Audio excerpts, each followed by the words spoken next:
Hello everyone, welcome back to my channel. So আজকে হচ্ছে 4 তারিখ। তো আমার যারা এতদিনের নিয়মিত দর্শক, তোমরা জেনেই গেছো যে বছর শেষটা কিন্তু আমরা সব ফ্রেন্ডস গ্রুপ মিলে পাহাড় দিয়েই শেষ করি। সো এই বছরটাও কিন্তু তার অন্যথা হলো না, এই বছরও আমরা যাচ্ছি, ইয়েস, আবার সিকিম যাচ্ছি। বাট এই বছরটা আমরা সাউথ আর ওয়েস্ট এই দুটো দিয়ে কভার করবো, পেলিং, নামচি, রাবাংলা। আগের বছর তোমাদের সাথে আমি নর্থ আর ইস্টের পার্টটা শেয়ার করেছিলাম। আই হোপ তোমরা সেই ভিডিও এনজয় করেছো। এই বছরে আমরা ওয়েস্ট সিকিম এবং সাউথ সিকিমটাকে কভার করবো।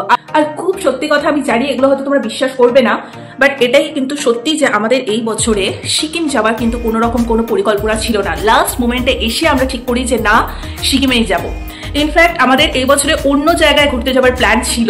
একদম লাস্ট মুহূর্তে এসে আমরা টিকিট কাটি। এতদিনে তো আরএসি ছিল, বাট আজকে কিছুক্ষণ আগে মেসেজ আসলো যে সবকটা কনফার্ম হয়ে গেছে। একদম লাস্ট মুভমেন্টে, মানে তাও কি বলবো, দু মাসই ধরে না, ওরকম 2 মাস আগে থেকেই আমাদের একটা কিছু সাডেন হলো যে চলো তাহলে কোথাও একটা। আর যেহেতু বেশি দিন ছুটিও পাইনি আমরা, এবারে ট্রিপটা কিন্তু একদমই শর্ট একটা ট্রিপ হবে। মানে প্রতি বছর যেরকম আমরা 1 সপ্তাহের টোটাল একটা বড় সড়ো ছুটি নিয়ে যাই, এবারে আমাদের অত বেশি ছুটি পাইনি, মাত্র 2-3 দিনের একটা ছুটি পেয়েছি আমরা, আসা যাওয়া মিলিয়ে টোটালে 5 দিনই ধরো। তো তার মধ্যে থেকে আমাদেরকে সবটা কভার করতে হবে। তো অল্প ছুটির মধ্যে সুন্দর জায়গা এক্সপ্লোর আমরা করতে যাচ্ছি। তো যাই হোক, জয় জগন্নাথের নাম নিয়ে বেরিয়ে পড়বো। আমাদের ট্রেন হচ্ছে শিয়ালদা থেকে। তো সমস্ত ট্রেনের সমস্ত ডিটেলস এই ভিডিওতেই থাকবে। আজকে থেকে শুরু হয়ে যাচ্ছে আমাদের সিকিমের ব্লগগুলো। সো তোমরা প্রত্যেক দিন ব্লগগুলো কিন্তু দেখতে থেকো। আমি চেষ্টা করবো আমার পক্ষে যতটুকু সম্ভব তোমাদের সাথে সবটা তুলে ধরার। আর মানে ডিনার আমরা বাড়ি দিয়ে করেই যাচ্ছি, আর শুকনো খাবার কিছু টুকটাক নিয়েই যাচ্ছি, যেগুলো খিদে পেলে আমরা খেয়ে নেব। তো যাই হোক, আপাতত দেখিয়ে দিচ্ছি কি পড়েছি। কলকাতায় তো খুবই গরম, বাট আগে থেকে সব প্রোটেকশন নিয়ে যাওয়া, বিকজ মালদার পর থেকে না ঠান্ডাটা মানে লাগা স্টার্ট হয়ে যায়। তো যাই হোক, সমস্ত প্রোটেকশন নিয়েই আমরা যাচ্ছি। তো তোমরা কিন্তু সাথে থেকো এবং প্রত্যেক দিনের এপিসোড দেখতে থেকো, আবার পাশে থেকো, আর সমস্ত ডিটেইলস তোমরা এই ভিডিওতে পেয়ে যাবে। আরেকটা ভালো জিনিস তোমাদের সাথে এখন শেয়ার করবো, সেটা হচ্ছে আগের বছরে যিনি ড্রাইভার দাদা ছিলেন, সো পুরো মানে এত ফ্র্যাঙ্ক হয়ে গেছিল না উনি। তো এইবারে যখন আমরা যাচ্ছি, ওনার বাড়ি হচ্ছে নামচিতে। সো আমরা ঠিক করলাম, উনি অ্যাকচুয়ালি আসছেন না ড্রাইভার হিসেবে, এবারে অন্য একজন আসছে। সো আমরা ঠিক করলাম যে নামচিতে যখন যাবো, আর নামচিতে ওনার বাড়ি, আগের বছরে তো সেরকম কিছু দেওয়া হয়নি, আর সেম জায়গায় যখন আবার যাচ্ছি, তো আমরা ভাবলাম আমাদের এই 6 জনের তরফ থেকে ছোট্ট একটা গিফট ওনাকে দেওয়া হবে। তো একদিন দেখা করার ইচ্ছে আছে ওনার সাথে। ওনার কাছে মানে ওনার জায়গাতে যাচ্ছি, এত কাছে গিয়ে ওনার সাথে দেখা করবো না, এটা হতেই পারে না। আর খুব ভালো একটা বন্ধুত্ব হয়ে গেছে ওনার সাথে, কারণ ওখানকার মানুষজন ভীষণ ফ্রেন্ডলি। সো তার জন্য আমরা সবাই ঠিক করলাম আমাদের তরফ থেকে ছোট্ট একটা গিফট ওনার জন্য। চলো তোমাদের সাথে সেটাও শেয়ার করে দিচ্ছি, কি কিনেছি না কিনেছি, তোমরাও জানাবে গিফটটা কেমন হয়েছে। কলকাতার তরফ থেকে একটা ছোট্ট গিফট সিকিমে যাচ্ছে। সো আর বেশি লেট করবো না, আপাতত বেরিয়ে শিয়ালদা স্টেশনে গিয়ে তারপর দেখা হচ্ছে। আর এই ভিডিওটাতে আমি না বেশি ট্রেনের বেশি হেফাজত আমি দেখাবো না, কারণ আমি থোড়ি না কোনো ট্রাভেল ব্লগার যে একদম ট্রেনের ইন ডিটেলস আমাকে এখন দেখাতে হবে। আমি অত ইন ডিটেলস ট্রেনে কিছু দেখাবো না, ছোটখাটো একটু কিছু দেখিয়ে পরের দিন আমি হংকং মার্কেটটা এক্সপ্লোর করবো। বিকজ আসার দিন রবিবার পড়েছে, আর একদম আসার দিন আমাদের ট্রেনটা হচ্ছে দুপুর বেলা 12টার সময়। সুতরাং ওই সময় আমরা কোনোভাবেই হংকং মার্কেটে যেতে পারবো না, মার্কেটিং করতে পারবো না। তাই আমরা যাওয়ার সময় এবছরে ঠিক করলাম যে মার্কেটিং করে, শিলিগুড়ি থেকে মার্কেটিং করে তারপরে আমরা মানে পেলিং এর জন্য বেরিয়ে যাবো। সো সবটা তোমরা দেখতেই পাবে। তো বেশি কিছু আমি ট্রেনের পার্ট এখানে হাঁটাবো না, এখানে যে সিম্পলের মধ্যে একটুখানি কিছুটা দেখিয়ে দেন আমি কালকে হংকং মার্কেট এক্সপ্লোর করবো, এবং পেলিং এ যে যাবো, কোথায় থাকবো না থাকবো সবকিছু নিয়ে ভিডিওটা শেয়ার করছি। সো তোমরা সাথে থাকো, দেখতে থাকো। সো আপাতত একটা সোয়েটার আর একটা মাফলার নিয়ে নিয়েছি। এখানে তো গরম লাগছে, বাট একটু পরে এগুলোই কিন্তু কাজে দেবে। আর স্পেশালি মালদার পরে তো খুবই ঠান্ডা মানে লাগা স্টার্ট হয়ে যায়। আর চুলটা তো ডেফিনেটলি আমাকে গুটিয়ে বেঁধে যেতেই হবে, কারণ এতটা ট্রাভেল। সো চলো আমার সাথে তোমরা সাথে থাকো আর দেখতে থাকো। তো তোমরা জানাবে যে এই গিফটটা কিরকম হয়েছে। খুব সুন্দর করে মানে কয়েকটা কলকাতার ঐতিহ্য নিয়ে একটা ফটো ফ্রেম আমরা দেওয়ার চেষ্টা করেছি। মোটামুটি যেটুকু আইকনিক এখানে রয়েছে সেগুলোই এখানে তুলে ধরার চেষ্টা হয়েছে। সো ফটো ফ্রেমটা তোমাদের কেমন লাগলো ডেফিনেটলি আমাদেরকে কিন্তু জানাবে। আর ভাই খুব সুন্দর করে গিফটটা প্যাক করে নিয়েছে, কারণ এখান থেকে যেহেতু অনেকটা আমাদের জার্নি করতে হবে, এবং ওর হাতে পৌঁছানোর আগে যাতে জিনিসটা কোনো রকমভাবে ভেঙে না যায়, তাই জন্য কিন্তু আমরা মানে চেষ্টা করেছি সুন্দর করে বাড়ি থেকে প্যাকটা করে নিয়ে যাবার।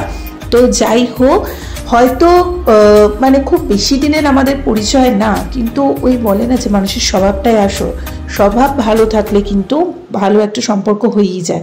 তাই আমরা ঠিক করলাম যখন এবারে যাচ্ছি আমরা তাই ওনার জন্য এই ছোট্ট গিফটটা আমাদের তরফ থেকে নিয়ে যাওয়াই যায়। সো ফাইনালি আমরা শিয়ালদা স্টেশন এসে পৌঁছালাম। আমাদের ট্রেন ছিল 12343 Darjeeling mail, Sealdah to NJP. Timing ছিল রাত 10টা 5-এ, আর এনজিপিতে নামাবে সকাল 8টা 5-এ। সো দার্জিলিং মেলের সার্ভিস নিয়ে আলাদা করে কিছু বলার নেই। দার্জিলিং মেলের সার্ভিস কিন্তু ভীষণ ভালো, খুবই ফাস্ট এবং খুব একটা বেশি স্টেশন হল্টও করে না। আর আমরা যেহেতু একেবারে 2 মাস আগে থেকে ট্রেনে টিকিট কেটেছিলাম, মানে প্ল্যানই করেছিলাম 2 মাস আগে থেকে যে না কোথাও একটা ঘুরতে যাব, তাই জন্য ভাগ্যক্রমে ভাগ্যিস দার্জিলিং মেলটা আমরা পেয়ে গেছিলাম। আরইসি ছিল, বাট বাড়ি থেকে বেরোনোর আগেই আমাদের মোটামুটি নোটিশ চলে আসে যে সব কটাই কনফার্মড। ফাইনালি বল একদম।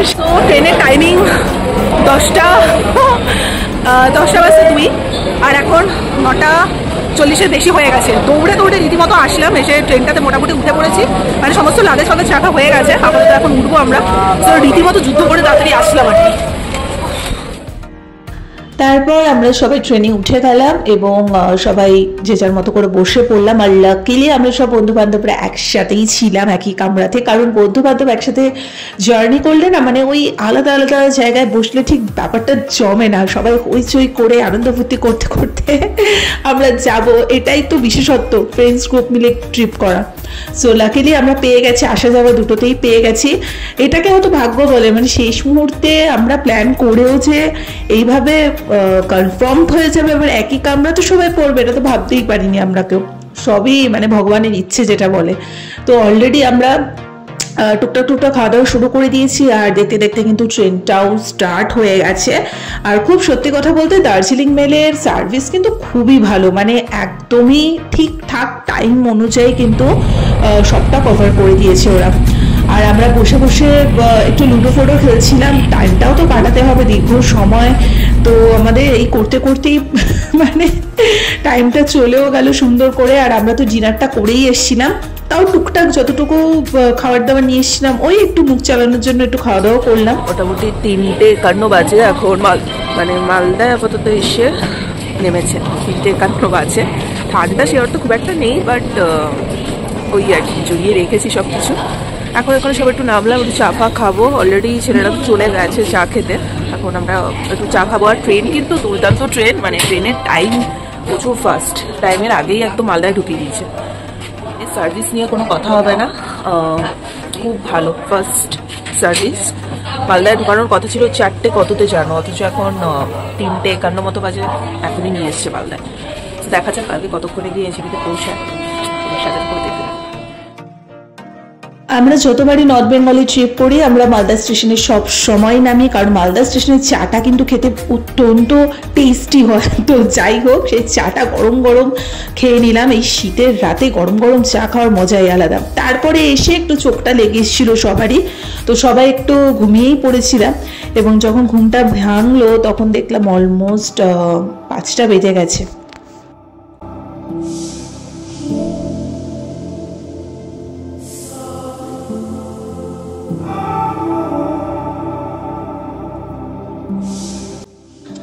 সো ফাইনালি আমরা এনজিপি স্টেশন নেমে যাই। 8:03 আমাদেরকে নামিয়ে দিয়েছে। আমি আগেই বলেছিলাম 8:05 কিন্তু নামানোর টাইম ছিল।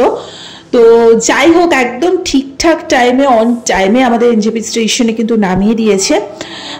তো আমরা এখান থেকে একটুখানি ব্রেকফাস্ট করে নেব। তো ব্রেকফাস্টে সবাই সবার মতো করে খাবার দাবার নিয়েছে। কেউ একটু লুচি, ছোলার ডাল, আমি নিয়েছিলাম ব্রেড বাটার, তার সাথে এগ পোচ। সবাই সবার মতো করে একটু হালকা ফুলকা আমরা ব্রেকফাস্ট করে আমরা হংকং মার্কেটে চলে এসেছিলাম শিলিগুড়িতে। ওখান থেকে একটা অটো ধরে হংকং মার্কেটের ওপর পুরো ভিডিওটা আলাদা আমি তোমাদের সাথে শেয়ার করব, কেরম কি দাম, ওখানে কেমন জিনিসপত্র এখন উঠেছে সবটা নিয়ে। এটার মধ্যে আমি ইনক্লুড করলাম না। তো ওখান থেকে অনেক কিছু শপিং টপিং করে আমরা ড্রাইভার দাদাকে বলে দিয়েছিলাম যে এনজিপি থেকে না, এবারে আমাদেরকে শিলিগুড়ি থেকে ডাইরেক্ট তুমি পিক আপ করে নিও, কারণ আমরা যেহেতু শিলিগুড়িতে এসেছিলাম হংকং মার্কেটে শপিং করতে। তো যাই হোক, উনি আমাদের কথা মতোই চলে এসছেন। আর একটা কথা না বললে নয়, আবারও কিন্তু আমরা এই বছরের ট্রিপটাও ভ্রমণ ট্রাভেল এজেন্সি থেকে করছি। তার ডিটেলসটা আমি কিন্তু ডিসক্রিপশন বক্সে দিয়ে দেবো।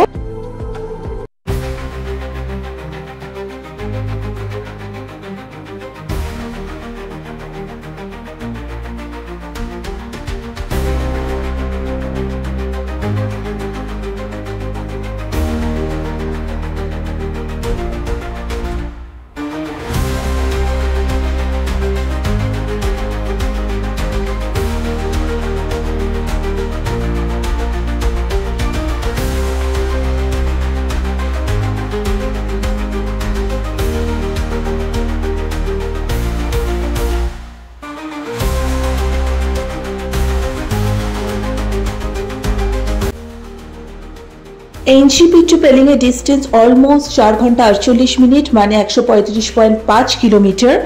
সো আমরা তো আমাদের জার্নিটা অলরেডি স্টার্ট করেই দিয়েছি। এখন আমরা একটু লাঞ্চ করে নেব। আমাকে দেখে লাঞ্চ করো না, আমি জানি পুরো বিধ্বস্ত হয়ে গেছি, একদম প্রচণ্ড খারাপ অবস্থা। তো যাই হোক, আপাতত একটু পেটে কিছু খাবার দাবার পড়ুক, নাহলে মানে আর এনার্জি পাচ্ছি না। তো আমরা এসছি একটা রেস্টুরেন্টে, তো চলো তোমাদের সাথে শেয়ার করে দিই।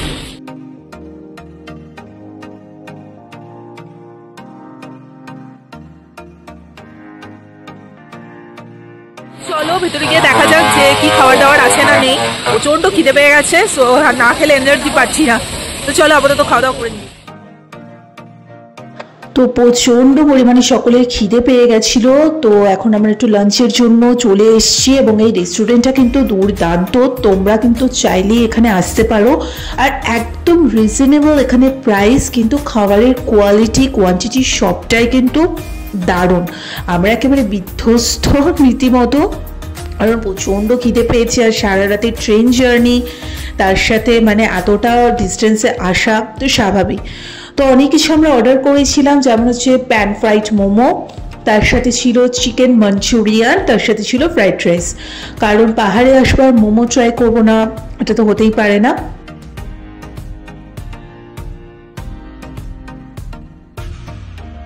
সমস্ত খাবারগুলো গরম গরম স্পাইসি ছিল এবং খেতে কিন্তু দুর্দান্ত লাগছিল।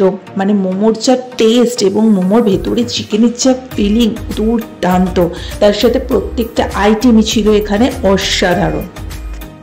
তো অলমোস্ট আমরা সিকিমে ঢুকেই যাচ্ছি, তখন আমাদের যিনি ড্রাইভার দাদা ছিলেন উনি বললেন যে তোমরা কি রিভার রাফটিং করতে চাও, তো তোমরা এখানে দাঁড়িয়ে করতে পারো। একটা স্পটে উনি নিয়ে গেছিলেন, যেখান থেকে কিন্তু আমরা রিভার রাফটিংটা করেছি। এটা আমাদের ছিল ফার্স্ট এক্সপিরিয়েন্স।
ओके एक पिक्चर लीजिए, वीडियो नहीं, एक पिक्चर। अब यहाँ से थोड़ा वॉक कर दो, फोटो वीडियो बनाएगा। बहुत ही अच्छा एक्सपीरियंस था। चलो अच्छा लगा, बहुत ही अच्छा था। फर्स्ट टाइम था, डेयरिंग था, एडवेंचरस था, लेकिन आपने वीडियो कैसा लिया है उसके ऊपर डिपेंड करता है एडवेंचर कितना मेमोरेबल था। ठीक है, हाँ आपकी तरफ से 100% ठीक था। अभी कहाँ तक जाना है? गाड़ी तक ऐसे? वाह, अगर हम लोग जिंदा बच गए। राजू भाई ओ ये छोड़े ना, डोरी लामो करे ना, टुप्पा पकड़ा ना। अगर हम लोग जिंदा बच गए तो फिर से आएंगे। ठीक है, ठीक है। बहुत अच्छा एक्सपीरियंस, अच्छा था ना, एकदम हाँ। रिवर सीधा करती, पहले तो डर लग रहा था, लेकिन कुछ नहीं हो रहा, सब ठीक होता है। তিস্তার ওই ঠান্ডা জলে আমাদের কিন্তু এক প্রকার স্নানই হয়ে গেছে পুরো। মানে রিভার রাফটিং এর এক্সপিরিয়েন্স ইজ টু গুড। প্রথমে তো একটু ভয় লাগছিল, বাট আমি ডেফিনেটলি তোমাদের বলবো যারা রিভার রাফটিং করতে চাও অত ভয় না পেয়ে ভয়কে জয় করে জলে নেমেই পড়ো। তো দান্ত আমাদের মানে একটা অন্য টাইপের এক্সপিরিয়েন্স হয়েছে। আর সবসময় একঘেয়ে আমরা পাহাড় ঘুরে চলে যাই, তাই এবারটা আমরা ঠিক করেইছিলাম যে এবারে আসলে একটুখানি কিছু রাইড করব। তো আগামী দিনও রাইড আছে, সেটাও তোমরা দেখতে পাবে। তো আজকের এক্সপিরিয়েন্সটা দুর্দান্ত ছিল, একেবারে হাড় কাঁপানো ঠান্ডা জলে আমরা একেবারে নেমে পড়ে দুর্দান্ত এনজয় করেছিলাম সবাই মিলে। তো অলমোস্ট অনেকটা রাতই হয়ে গেছে, 6:45 মতো বাজে, এখনও কিন্তু আমরা অন দ্য ওয়েতেই রয়েছি। হাড় কাঁপানো ঠান্ডা যাকে বলে। তো অলমোস্ট 5:45 বাজে, এখন আমরা সবাই চলে এসেছি একটু চা খাওয়ার জন্য। এখন অবধি হোটেলে গিয়ে পৌঁছায়নি, ভীষণ বিধ্বস্ত। আমরা একটু চা ফা খেয়ে নিই, তারপর আমরা হোটেলে যাবো। তো আবারও আমরা সবাই একটু নেমে পড়ে একটু গরম গরম চা খাবো। আর এখানেও কিন্তু চাটা দুর্দান্ত বানিয়েছিল, এক কথায় এই ঠান্ডার মধ্যে না গরম গরম চাটা খেতেছি কি ভালো লাগছিল কি বলবো তোমাদের। আর টোটাল জার্নিটাই ছিল খুব ভালো, মানে পাহাড়ি রাস্তায় যারা ড্রাইভাররা হন মানে তাদের হাত এতটাই ভালো হয় কি বলবো, মানে মনেই হবে না যে তোমরা অন্ধকারে খাদের পাশ থেকে এইভাবে তোমরা জার্নিটা করছো, একদম স্মুথ। তো যাই হোক, অলমোস্ট দেখতে দেখতে আমরা কিন্তু পেলিংয়ে পৌঁছেই গেছি। তো আমরা সবাই জানি যে পেলিংয়ে 3টে ভাগ, আপার, লোয়ার আর মিডল। সো আমরা লোয়ার পেলিংয়েই কিন্তু ছিলাম। আমাদের হোটেলের নাম ছিল সামতেলিং, হোটেলটা ছিল লোয়ার পেলিংয়ে। দুর্দান্ত একটা হোটেল। ফ্রন্ট সাইডটা তোমরা দেখতে পাচ্ছ কতটা সুন্দর এখানে ডেকোরেট করা, সামনেই কিন্তু গাড়ি রাখার যথেষ্ট পরিমাণে জায়গা আছে, আর বাইরেটা পুরোটা গার্ডেনিং করা রয়েছে। এটা হচ্ছে রিসেপশন এরিয়া। রিসেপশন এরিয়াটাও কিন্তু ভীষণ পরিষ্কার এবং বসারও জায়গা রয়েছে। এখানে স্বাভাবিক মিলন চলে গেছে ফর্মালিটিসগুলো সব পূরণ করতে। তারপরে আমি একটা রুমই দেখিয়ে দিচ্ছি, অলমোস্ট 2টো রুমই সেম ছিল, তাই আমরা আমাদের রুমটাই দেখিয়ে দিচ্ছি। রুমের ভেতরে ঢুকতে ফার্স্টেই দেখলাম খুব সুন্দর ডেকোরেট করা একটা টেবিল, তার পাশে রয়েছে একটা বিশাল বড় সোফা। মানে এখানে বসে তোমরা কিন্তু রুমেই ডিনারটা করতে পারো, তার জন্য কিন্তু বাইরে আর যেতে হবে না। আর সামনে সুন্দর একটা জানালা, তার পাশে রয়েছে রুমটা দেখানোর আগে আমি একটু ওয়াশরুমটা দেখে নিচ্ছি, কারণ আমি যেখানেই যাই আমি সবার আগে ওয়াশরুমটা দেখেছি পরিষ্কার আছে কিনা, স্পেসিয়াস আছে কিনা। গিজার থেকে সমস্ত অ্যারেঞ্জমেন্টই কিন্তু এখানে রয়েছে এবং ভীষণ নিট অ্যান্ড ক্লিন আর যথেষ্ট স্পেসিয়াস এই বাথরুমটা। তো আবারও বলবো যে যারা আমাদের মতো লাক্সারিয়াস ওয়েতে ট্রাভেল করতে চাও, ভ্রমণ ট্রাভেল এজেন্সি থেকে কিন্তু তোমরা আসতে পারো। তার ডিটেলস কিন্তু ডেসক্রিপশন বক্সে আমি দিয়ে দিয়েছি। এত সুন্দর পরিষ্কার হোটেল, সাথে ইনোভা গাড়ি আর সুন্দর অ্যারেঞ্জমেন্ট একমাত্র ভ্রমণ ট্রাভেল এজেন্সি কিন্তু সম্ভব, যার জন্য আমরা প্রতি বছর ওনার সাথে ট্রিপ করি। তার সাথে রয়েছে সুন্দর একটা টিভি, ক্যাবিনেট, আয়না, ওয়ার্ড্রব আর এত বিশাল বড় একটা রুম, যেখানে ডবল বেডও রয়েছে, তার সাথে একটা সিঙ্গেল বেড রয়েছে। আর একটা রুমে যাবতীয় যা যা থাকার সব রয়েছে। তার সাথে আছে অ্যাটাচ 2টো বড় বড় জানালা আর আছে একটা ব্যালকনি। সকালবেলা দেখিয়ে দেবো ব্যালকনিটা থেকে বাইরের লুকটা, আপাতত রাতের দৃশ্যটুকু দেখে নাও। হোটেলটা কিন্তু ছিল একেবারে চুমু। তো যাই হোক, এবারে আমরা যথারীতি সবাই ফ্রেশ হয়ে সন্ধ্যে স্ন্যাক্সটা খেতে চলে এসেছিলাম। খাওয়ার দাওয়ারও কিন্তু বানিয়েছিল এত টেস্টি কি বলবো, মানে এখানে আমরা সবাই এক চাও, চিকেন পকোড়া, চা এগুলোই স্ন্যাক্সে খেয়েছি। আর রাতের ডিনারে ছিল সাদা ভাত, কষা মাংস, পাঁপড়, ডাল, তরকারি, এই সমস্ত। তো আজকের ফার্স্ট এই ধাপটা তোমাদের কেমন লাগলো জানিও। কালকে পেলিংয়ের সমস্ত সাইট সিন নিয়ে তোমাদের সাথে আসছি। প্রত্যেক দিন সিকিমের এই এপিসোডগুলো তোমরা দেখতে থেকো এবং কমেন্ট করে জানাতে থেকো যে তোমাদের কেমন লাগছে। ভালো লেগে থাকলে লাইক, কমেন্ট, শেয়ার, সাবস্ক্রাইব করে দিও। চলো টাটা।